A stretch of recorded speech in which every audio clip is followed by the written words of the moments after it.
LeBear, and Mike Davis, who gave their lives to save our community on June 17, 2002. dedicated June 14, 2003 by the community of Walker, California. U.S. Forest Service.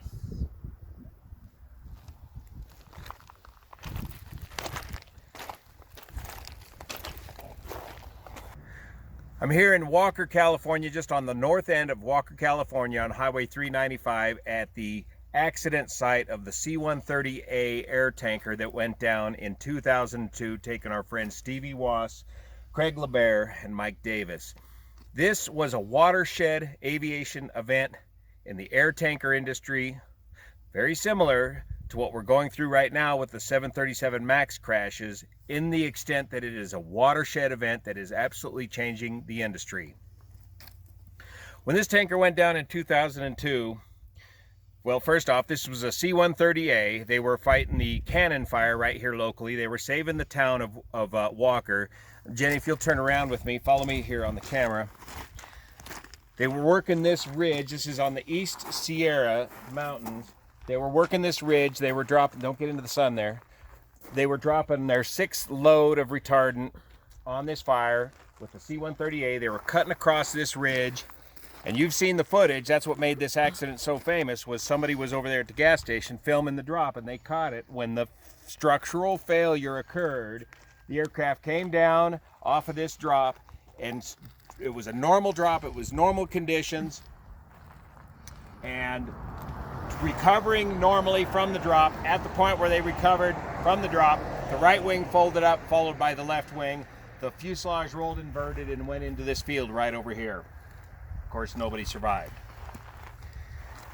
This was the end of the C-130A models and the end of a lot of air tankers in the air tanker industry. The C-130A had a notoriously weak wing design.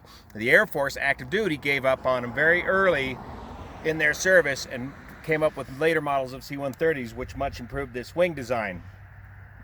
The air tanker industry continued to operate these air tankers and patch them up until finally the patches failed. The structural failure occurred right where all the stress loads were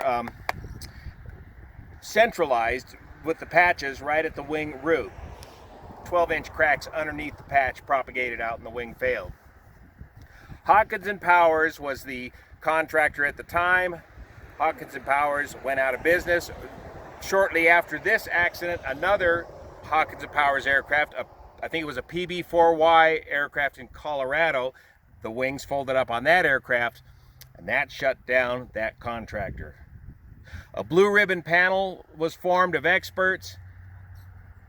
These issues were brought up and discussed, and the Forest Service ended up grounding the entire fixed wing air tanker fleet as a result of these two crashes. Eventually, though, the Forest Service recovered and got together what we see today, the more modern Forest Service fleet of air tankers using surplus airliner type aircraft, jet aircraft, creating a whole new modern fleet of air tankers. All of this came out as a result of this crash right here in Walker, California. And the fact that somebody videotaped this crash and it was on the CNN news that night, I'll post a link to it, you've seen it all before, that made this such a watershed event in aviation history.